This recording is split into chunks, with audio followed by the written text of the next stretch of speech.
క్రైస్తల అలసిన వారిని ఊరడించు మాటలు. జనవరి 18. మన ప్రభు అయిన యేసుక్రీస్తు యొక్క తండ్రి యొక్క దేవుడు స్తుతింపబడునుగాక.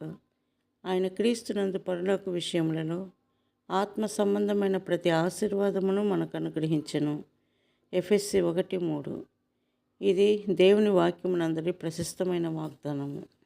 జీవము గల మన దేవుడు నిత్యత్వము నుండి క్రీస్తు యేసునందు పరలోక విషయములలో ఆత్మ సంబంధమైన ప్రతి ఆశీర్వాదమును మనకు అనుగ్రహించవలెనను సంకల్పమును కలిగి ఉన్నాడు.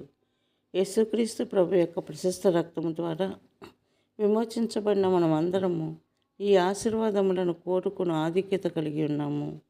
మరియు తరువాత ఈ ఆశీర్వాదములకు మనము ఎట్లు అర్హులము కాగలమో ప్రభువే మనకు బోధించును. మొట్టమొదటిగా ఇది మనుషుని మాట కాదు, దేవుని మాట అని, మరియు ఇది కేవలము అపోస్తలులకు దేవుని సేవకులకు మాత్రమే కాదు కానీ మనకందరికీ వర్తించునని నమ్మవలసి ఉన్నది. ఈ మాటలు ప్రభువునందు విశ్వాసం ఉంచు వారందరికీ వర్తించును. నీవు ఎంత బుద్ధిహీనముగా, బలహీనముగా మరియు వికారముగా ఉన్నను, నీవు యేసుక్రీస్తు ప్రభు యొక్క ప్రశస్తమైన రక్తం ద్వారా నిజముగా విమోచించబడుతున్నని చెప్పుచున్న ఎడల ఆ వాగ్దానమును కోరుకున్న ప్రతి ఒక్క హక్కు నీకు కలదు.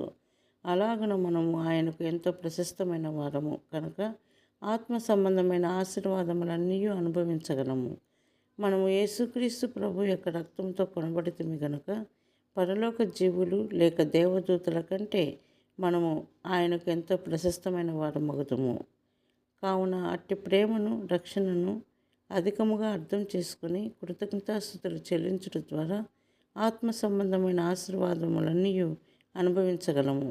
మరియు అందుచేతనే అపోస్తులుడైన పౌలు ఎఫెసీ విశ్వాసుల పక్షముగా కృతజ్ఞతాస్తుతులు చెల్లించుటను కనుగొందుము.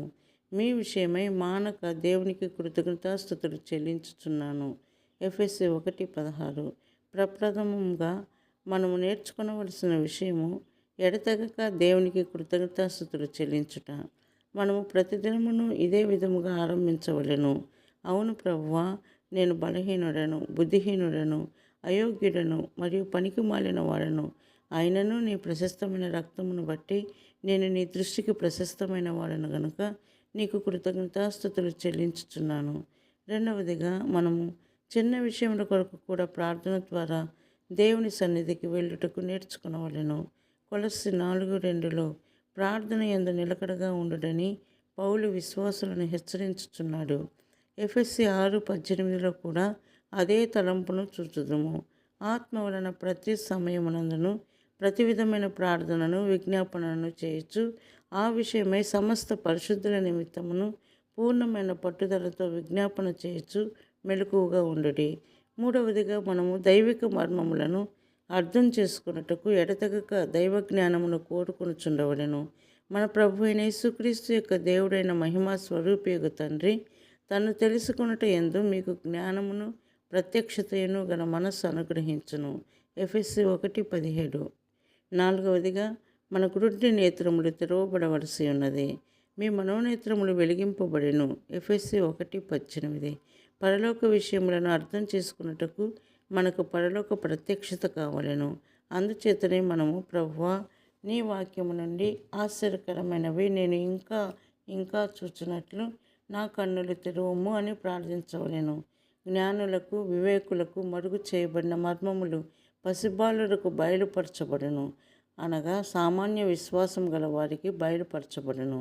మనము దేవుని వాక్యములోనికి లోతుగా తరచి చూచిన ఎడల ఎల్లప్పుడూ ఏదో ఒక క్రొత్త విషయమును కనుగొనగలము. ఇది దేవుని వాక్యమే కానీ మానవుని మాట కాదు. అది ఎంతో లోతైన బంగారు గని వంటిది. మనము దేవుని వాక్యములోనికి ఎంతో లోతుగా వెళ్ళవలెను.